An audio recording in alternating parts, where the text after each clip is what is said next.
Yambi, Yambi, bien le bonsoir à vous chers auditeurs, vous tous qui êtes en train d'écouter la Kadoza FM sur son 3.3, la radio qui est là pour vous, une radio fraîchement née mais qui vraiment est très très écoutée ici à Bujumbura surtout, radio Kadoza FM, nous sommes toujours là, il est exactement 19h30, c'est l'heure de suivre l'émission Kudziko, une émission qui nous parle de l'art et de la culture au Burundi. Bienvenue tous dans cette émission Kudziko. Diogène Rukundo, je suis au micro et King Leandre de King est dans la cabine technique. Comme vous le savez très bien, chaque jour dans Kudziko, nous avons des invités différents. Nous avons des invités différents pour parler de différentes choses que comprend le domaine culturel du Burundi. Vous le savez très bien, on est mercredi. Mercredi, c'est le jour du théâtre. Vous êtes habitués à une langue très précise, la nôtre, le Kirundi. Mais comme la culture est universelle, comme la culture voyage, comme la culture, on peut embrasser une telle culture étant burundais. Aujourd'hui, on change un peu, on parle en français parce que notre invité, il n'est pas que spécial seulement, il n'est pas que spécial. C'est un théâtreux tellement, il aime le théâtre tellement qu'il en a fait toute une vie, toute une école. Avez-vous déjà entendu parler d'une personne qui a comme étude le théâtre? Qu'est-ce que tu fais? Eh ben, je suis étudiant. Où? Au Burkina Faso. Qu'est-ce que tu étudies? Le théâtre. Eh ben, au Burundi, je n'en connais qu'un seul, l'unique, Rob Michael Molisho. Bonsoir. Bonsoir Diogène. Ça va très bien? Ouais, ça va très bien. Merci. Aujourd'hui, je me suis pas trompé parce que sur l'affiche, j'ai vu que tu as commenté sur Internet. Excusez, on s'excuse devant le micro en tout cas. Merci beaucoup. C'est Rob Michael Molisho. Ah, Michael ou Michael? Anglais, français. En Kirundi? Faudrait chercher. Michel, je crois. C'est Michael Molisho. Alors, bienvenue dans notre émission. Merci beaucoup. Et surtout, bienvenue dans les studios de Kadoza FM. Ah, ça fait plaisir. Comment tu trouves ces studios? Très beau, très joli. J'adore les lumières. Tu vivrais ici, hein? Oui, c'est la première fois. C'est la première fois que tu viens ici. Mais ma question est, tu vivrais ici? Tu passerais beaucoup plus de temps ici, hein, si tu avais l'occasion? Beaucoup plus. Si on t'invite une deuxième fois, tu viendras? Avec plaisir. Nous parler de l'école, du théâtre comme l'école. Avec plaisir. Mais qu'est-ce qui t'a pris?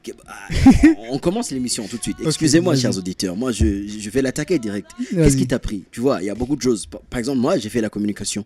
Et c'est normal de faire la communication. La médecine, l'ingénierie civile, l'informatique, c'est normal. Mais un jour, tu te réveilles et tu te dis, moi, Rob, je vais faire le théâtre. Non. Dans une école? Non. Comment ça? Je pense que c'est venu de cette envie, au fait, de se professionnaliser. Tu vois, de pouvoir poser un autre regard sur ceux qui font du théâtre, au fait. On a toujours cette impression de dire, ouais, le théâtre, c'est une passion, c'est pour s'amuser, c'est pour rigoler, tu vois. C'est un jeu. C'est un jeu, justement. Et donc, c'est venu de cette envie-là de pouvoir se dire, au fait, c'est un métier. C'est un métier comme autant d'autres. Comme toi, tu as fait la communication, moi, j'ai fait le théâtre. Donc, de la même façon, tu peux être chargé de communication. Moi, je peux être comédien. Chargé de théâtre. Non. Je rigole. Non, donc, mais c'est ça. Mais comment, explique-nous alors, comment le théâtre peut être une école? Tu vois, en tout cas, on connaît beaucoup de théâtreux ici au Burundi. En tout cas, qui n'ont jamais fait d'école de théâtre. Comment le théâtre peut vraiment être une école? Au fait, c'est beaucoup plus dans la maîtrise, tu vois. Ici, on a cette opportunité, on a eu des formations dans les théâtres et tout, mais on avait juste une idée, au fait, de comment est-ce que le théâtre est conçu. On avait une idée de qu'est-ce que ça veut dire faire du théâtre. Et pourtant, c'est vraiment toute une institution. C'est comme on dit, c'est toute une école. De la même façon... quelqu'un s'élève le matin, va à l'université, il fait un cours d'histoire, des trucs. Et nous, on fait la même chose, en fait. On se réveille le matin et on va jouer, on va danser, on va apprendre, en fait. Mais tu commences à répondre à ma deuxième question avant que je la pose. Parle-nous un peu. Dis-nous. En tout cas, moi, j'ai vraiment hâte de savoir. Ok. Tu révises comment, en fait, ce soir? Tu vas dans ton miroir, tu cries, tu joues, tu danses, tu chantes. Oui. Et à peu près, c'est pareil. Mais la révision est beaucoup plus personnelle. Tu vois, c'est vraiment un métier qui met en avant l'humain, la personne en soi.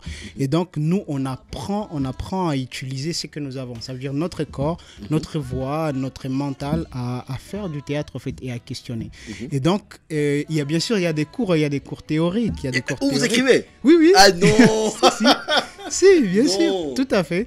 Il y a des cours parce qu'il ne s'agit pas uniquement d'avoir des connaissances en dans le faire, dans l'action, mais aussi dans des compétences mentales, psychologiques et tout. Et donc, il y a aussi des cours théoriques qui nous permettent de pouvoir comprendre les débuts de l'histoire du théâtre. Aujourd'hui, on parle du théâtre africain. Ça n'existait pas. En gros, en fait, il faut savoir en fait, d'où vient le théâtre. Pourquoi aujourd'hui on peut s'appeler théâtre, comme tu l'as dit. Et donc, il y a des cours justement qui nous permettent de pouvoir questionner ça. Et on révise. Ok, vous révisez les cours théoriques, là je comprends. Et les cours pratiques? Alors pour les cours pratiques, c'est beaucoup plus particulier. Parce que normalement, le théâtre, c'est le moment. C'est la présence, c'est le corps, c'est le physique, c'est l'action. Bien sûr. Et donc, les cours pratiques ne sont pas révisés comme tels, mais ils sont exécutés. Ça veut dire que nous, à l'école Jean-Pierre Ngengane, et on a une méthode qu'on pratique. Ça veut dire c'est la méthode de Jacques Lecoq, qui est vraiment un des praticiens Jacques du théâtre. Lecoq. Oui. Qui est vraiment un des praticiens du théâtre un peu partout dans le monde. Et donc, c'est une méthode un peu du comédien ou de la personne qui réfléchit par soi-même. Ça veut dire qu'on enlève un peu toutes ces obligations ou ces trucs où on doit te dire quoi faire. Et que toi, en tant que comédien, en fait, tu prends le temps de réfléchir, de poser des questions, des thématiques. Et aussi, tu te réfères en fait aux problématiques de ta communauté. Et donc, la façon dont nous on travaille les cours pratiques, c'est des mises en situation, en fait, c'est vraiment aller à la base de l'humain, de la source en fait, de l'humanité. C'est trop beau. Ok, si c'est pas vraiment... si c'est pas indiscret, parle-nous. Le genre de cours que vous avez. Parce que nous, on avait par exemple communication des organisations, communication de la société. Vous, c'est genre, demain nous avons quoi comme cours? Allô? Demain nous avons quoi comme cours? La danse contemporaine. Bah ouais. Il y a un cours qui s'appelle danse contemporaine. Bon, pas comme tel. En fait, ce qui est intéressant, en fait, et c'est ça qui et peut-être ça viendra plus tard, mais c'est ça qui rend en fait le théâtre particulier. C'est qu'on a un programme. De la même façon, un étudiant a son calendrier de cours, nous aussi on a un calendrier de cours. Et je vais un peu spoiler la question, ça veut dire on a par exemple des cours d'initiation à la scène, on a des cours de scénographie, on a des cours de rhétorique, on a des cours on a un cours de percussion, parce qu'on apprend aussi la percussion, les djembés et d'autres instruments musicaux traditionnels. Et on a des cours on a vraiment beaucoup. On a un cours de danse, en fait. On a un cours de danse contemporaine, on a un cours de danse traditionnelle, on a un cours de. Putain, pardon, mais c'est beaucoup, ok? C'est vraiment énorme. On a un cours de. Comment je pourrais dire? On a un cours d'acrobatie. Tu imagines ça? Et donc, on a plusieurs cours, en fait. C'est vraiment passionnant et intéressant. Rob, l'école, c'est beaucoup de connaissances et des opportunités. Oui. Quelles connaissances et opportunités le théâtre peut-il offrir, surtout pour quelqu'un qui a fait le théâtre qui a fait école de théâtre? École de théâtre.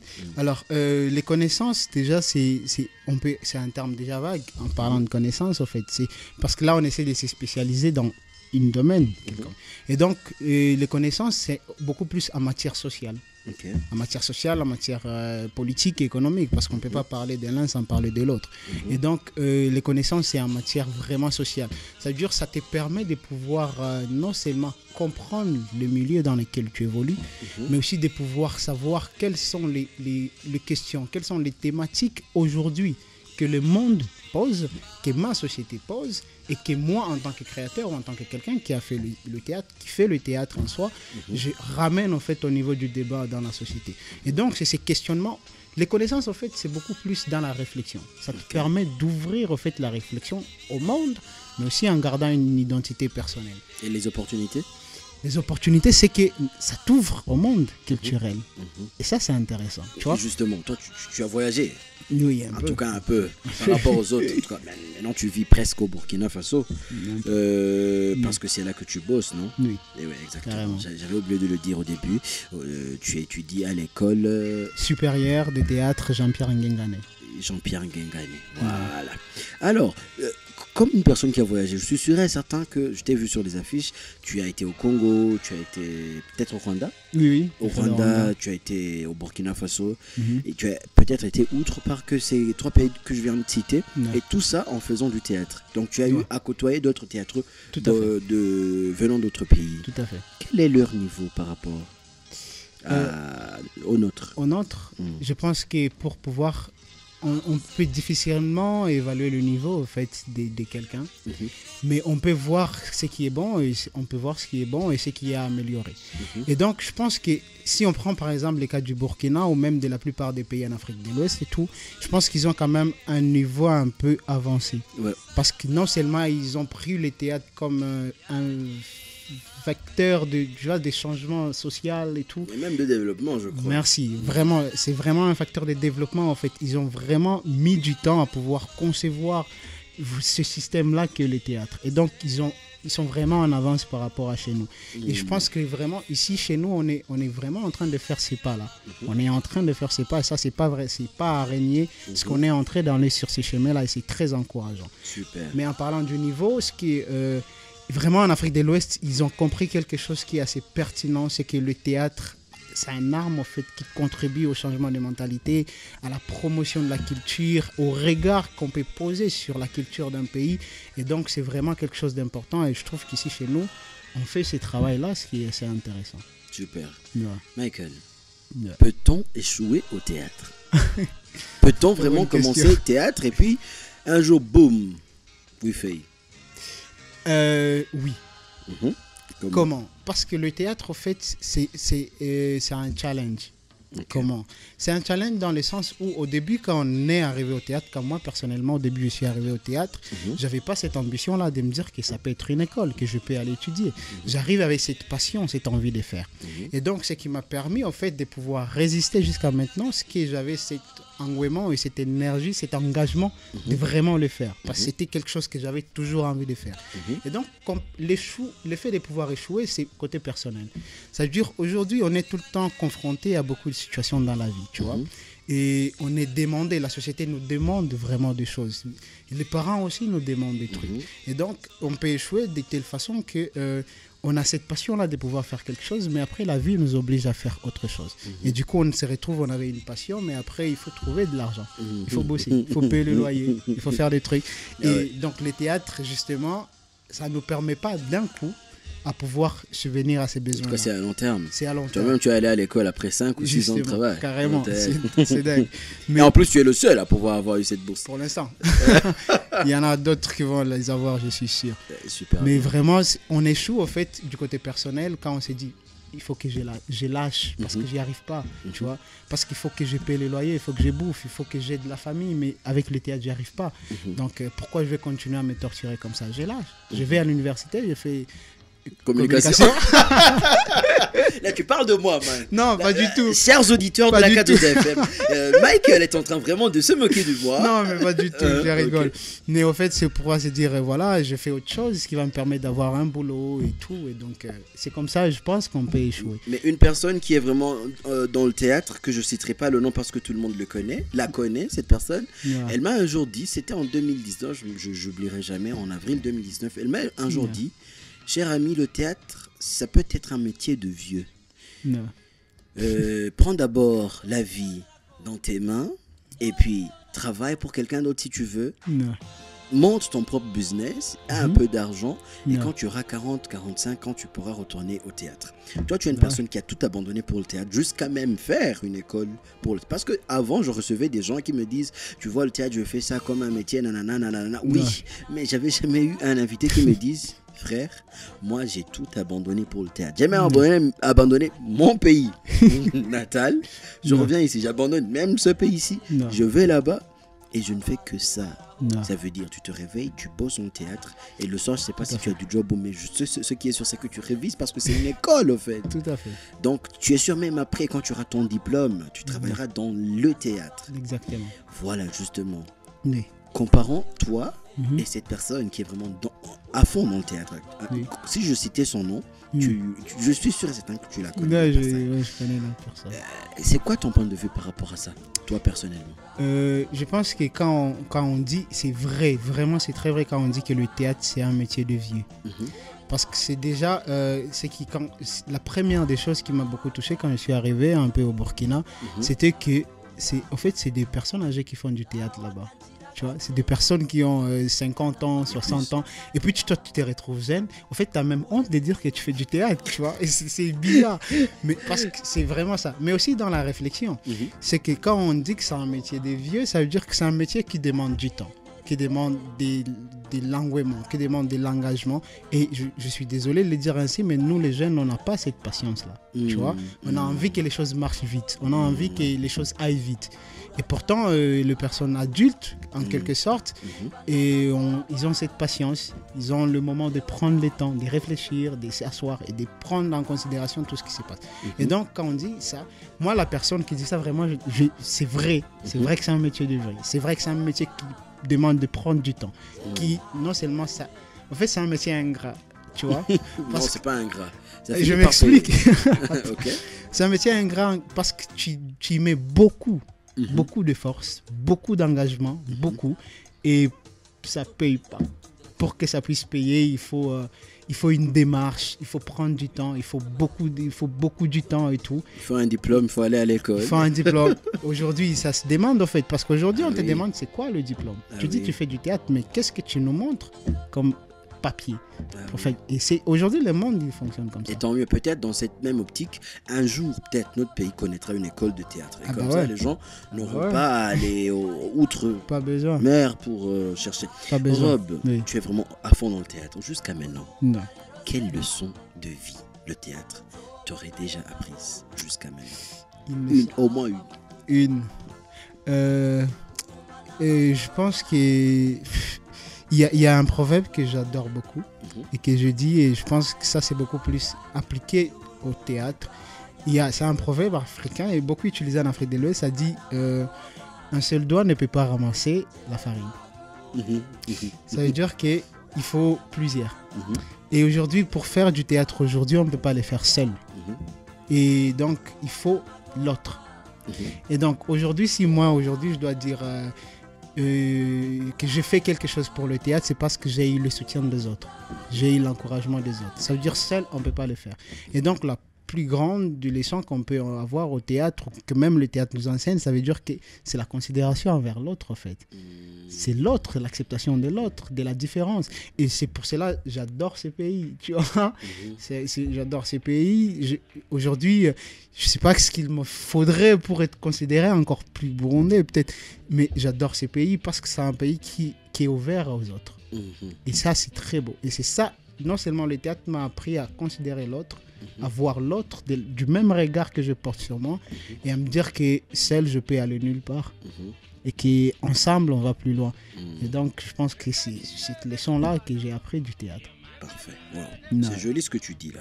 Mais parfois, tu vois, la vie est pleine de choses, de difficultés. Non. Quelles sont les difficultés courantes en tant qu'apprenant qu'on peut avoir quand on apprend le théâtre? D'accord. Et quand on l'enseigne? Quand on enseigne. Ce qui est intéressant avec cette question, ou même la question d'apprentissage, en fait, la première difficulté, c'est de pouvoir se dire que je connais. Tu vois, ça veut dire que tu es en train de te dire j'ai eu 5 formations, je fais déjà 3 pièces, je fais des ateliers ici, j'ai rencontré tel, maintenant là, je connais, je ne peux plus y apprendre. Et donc, c'est déjà de mettre ces blocages-là mentaux, de pouvoir se dire que je ne peux rien apprendre de quelqu'un. Ça, c'est la première difficulté parce qu'on apprend toujours. Et la vie nous apprend toujours. Ouais. Et donc, pas en tout cas. Oui, et peu importe l'âge qu'on a ou qu'on aura, on continuera toujours à apprendre. Et donc, c'est de pouvoir, la difficulté, c'est de pouvoir se dire que j'ai rien à apprendre du monde en fait. Et pourtant, le théâtre ou la culture en général, c'est vraiment un espace ouvert où on continue à apprendre tous les jours. Et donc, c'est ça comme difficulté, je pense qu'on peut rencontrer quand on apprend. Maintenant, quand on enseigne, c'est beaucoup plus complexe, tu vois. Parce que pour enseigner, il faut savoir ce que tu es en train d'enseigner. Au moins, du moins, une maîtrise de ce que tu es en train d'enseigner. Et ce qui est beau en faisant l'école du théâtre, c'est qu'on apprend justement cette maîtrise. On apprend comment est-ce qu'on peut transmettre une connaissance qui est une connaissance théâtrale à d'autres personnes. Et donc, on nous donne des outils et de maîtrise qui nous permettent justement de transmettre ça. Et donc, ça serait audacieux de dire que voilà, pour l'instant, moi, je peux enseigner le théâtre, je peux faire ça. Certes, je peux donner un atelier, je peux donner une petite formation, un truc. Mais venant à se dire que je peux enseigner le théâtre, c'est un peu audacieux, je trouve. Donc, je pense que la question là, de l'enseignement est beaucoup plus complexe. Et il me faudrait déjà finir pour pouvoir dire que je peux enseigner. Donc, parce que nous comptons sur toi. Bon, personnellement, en tant que quelqu'un qui travaille dans le culturel, nous comptons sur toi. Nous t'avons fait confiance, t'avons envoyé là-bas. Il faut que tu reviennes. Oui, je pense que c'est l'objectif. C'est l'objectif. Super. Rob, tu venais de passer 1 ou 2 ans là-bas? Une année. Une année là-bas? Non. Et tu as beaucoup appris. Ouais. À ce qui paraît, parce que tu vois, nous les journalistes, parfois nous sommes des espions. Bon, je dis pas que d'autres journalistes sont des espions, mais moi, parfois, je fouine, je cherche des informations qu'il fallait pas. À ce qui paraît, vous serez peut-être en train de nous préparer des choses au festival, au Buja Santabou là-bas. Is it true? En anglais dit-on. Est-ce que c'est vrai? Si c'est vrai. Est-ce que tu peux nous en parler ou bien c'est toujours en train d'être préparé, qu'on attend encore, parce qu'on attend déjà? Non, mais je pense que c'est déjà au stade de pouvoir en parler. Okay. Là, on est en train de travailler sur une pièce assez intéressante. C'est une pièce justement que j'ai découvert au Burkina quand j'étais là. Et le titre, c'est « Demain, nous jouerons du théâtre ». Wow. Voilà, c'est ça le titre. C'est vraiment une écriture d'un auteur burkinabé que j'ai rencontré, qui est vraiment un auteur exceptionnel, quoi, qui a écrit et qui écrit souvent sur le métier de l'acteur, du comédien et du théâtre. Et donc, c'est une pièce qui nous plonge justement dans le milieu culturel et théâtral. Et ça sera, la première est prévue le 13 de ce mois. Non, oui, octobre. Le 13 de ce mois. Ah, finalement, j'ai pas fait juste. Il fallait que tu nous en parles parce que c'est la semaine prochaine. Right? Et merci justement pour cette occasion d'en parler. Please do. Ouais, donc la première de la pièce est prévue le 13, qui est justement un congé, je pense. Pour que vous allez jouer toute la journée. Non, on aimerait bien. Non, je rigole. Donc, c'est prévu le 13 à Buja Santabou. Et donc, et après, nous jouons les 13, les 14 et les 15. Nous avons 3 dates. Nous avons prévu 3 dates. Et donc, c'est une pièce vraiment très, très, très intéressante. Bon, personnellement, après, ça sera après au public de juger sa pertinence et tout. Mais je pense que c'est une pièce qui nous invite, nous, premièrement, en tant que créateurs, de pouvoir se poser des questions et de savoir pourquoi on fait le théâtre. Demain, nous jouerons du théâtre. Oui, pourquoi on fait du théâtre. Et après, de poser aussi à notre public la question pourquoi ils viennent au théâtre. Qu'est-ce qu'ils viennent faire au théâtre? Est-ce qu'ils viennent au théâtre juste parce que c'est un bon week-end? C'est un bon programme du week-end? Ou ils viennent au théâtre parce qu'il faut passer du bon temps avec les copains et tout? Et donc, c'est justement l'occasion de pouvoir poser aux gens, parce que je pense qu'on n'a jamais... On prend moins de temps à demander justement aux gens cette question-là, pourquoi ils viennent? Et donc, c'est l'occasion de pouvoir leur demander pourquoi ils viennent au théâtre. Et nous, en tant que comédiens, en tant que créateurs, de nous demander pourquoi on fait du théâtre.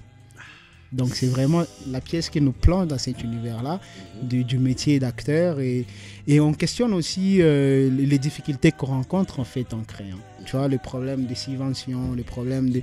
Il n'y a pas de mobilité pour aller suivre une formation ici, où tu as la mobilité, il n'y a pas de visa, tu vois. Donc, on questionne un peu toute cette réalité-là. Et voilà. Donc, tous les amoureux vraiment du théâtre vraiment devraient être là. Avec, bien sûr. À tout le monde, vous tous qui aimez le théâtre, que ce soit filles, femmes, jeunes, enfants, hommes, mariés, célibataires, divorcés, enfants, dans le ventre, fœtus, mort ou vif, venez regarder la pièce. Demain, nous jouerons au théâtre. C'est demain, nous jouerons au théâtre. Voilà, demain, nous jouerons au théâtre. Au théâtre. Non. Oh, bah, parfait. En tout cas, moi, le 13, il faudra me réserver un ticket. C'est déjà fait. Tickets. Ah ouais, 2. je serai là. Merci Rob, beaucoup. Voilà, nous sommes vers la fin de notre émission et c'était du bon temps, actually. Mais dites-nous, parce qu'il y a beaucoup de jeunes, comme moi peut-être, ou comme un jeune qui nous écoute, il y a beaucoup de jeunes qui vraiment ont l'amour et la passion du théâtre, mais qui hésitent à abandonner tout ce qu'ils sont en train de faire pour ne faire que ça. Alors, ils se disent, si j'abandonne, est-ce que j'irai dans un monde incertain peut-être, je ne sais pas. Quel conseil leur donnerais-tu, toi, personnellement? Moi, personnellement. Michel. Ok. Alors, conseiller, là, c'est compliqué.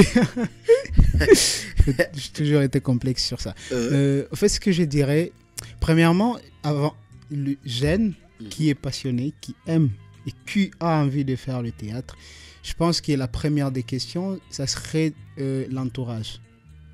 Ok. L'entourage, ça veut dire la famille. Ok.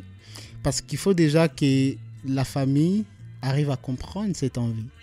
Parce que tu peux avoir la passion, l'envie, et tu es déterminé, mais après, quand tu annonces ça aux parents, les parents ils disent Yannick. Tu vois, ou tu annonces ça, et donc c'est un blocage. Et du coup, ça tue la passion. Et donc, c'est déjà de comprendre le contexte social dans lequel tu vis, mettre la famille à table. On en parle, j'ai envie de faire ça, je vais faire ça, je vais faire ça. Est-ce que vous pouvez m'accompagner dans ça? Moi, j'ai eu cette chance et la chance de pouvoir dire à mes parents ça, et mes parents m'accompagnent dans ça. C'est vraiment une chance parce que la plupart d'entre nous, de mes collègues, n'ont pas eu cette chance-là. Et donc, de pouvoir déjà mettre les parents assis, leur parler. Après aussi, de pouvoir être déterminé. Ok? Parce que être déterminé, parce que dire que je suis prêt à abandonner, c'est vraiment... C'est une grande décision en fait qu'il faut prendre. Parce qu'au début, on s'est dit, ouais, révolté, je suis prêt, jeune, je fais ce que je veux, j'abandonne l'école, je vais au théâtre. 1 mois, 2 mois, quand la galère commence à te frapper, ou quand tu commences à demander le bus tout le temps aux parents, ça devient un peu compliqué. Tu vois. À la maison. Justement, c'est clair. Bah ouais, c'est clair. Donc, il y a ces challenges-là. Donc, il faut vraiment être engagé, vraiment. Le théâtre, il faut être engagé. Savoir que je vais galérer pendant 1 année, 2 ans, 3 ans. Mais après, ça va payer. Donc, c'est ça. Ok. Tu vois, merci. Courage. Thank you very much. Merci beaucoup, Rob. Prenons ce temps pour te remercier pour ta disponibilité. Merci beaucoup d'avoir été notre invité ce soir. Merci à toi. Et merci. Tu nous as promis de revenir une fois qu'on aurait besoin de toi. Avec plaisir. Prenons ce temps encore une fois de remercier vous, chers auditeurs, qui avez pris le temps de nous écouter, d'avoir écouté Kudziko d'aujourd'hui. Diogène Lukundo, j'étais au micro. Je vous souhaite une excellente soirée et puissiez-vous être chanceux dans votre vie. Merci. Remercions King Léandre qui était à la cabine technique. Merci beaucoup. N'oubliez pas une chose. N'oubliez pas de devenir votre propre boss. Bye. Yes.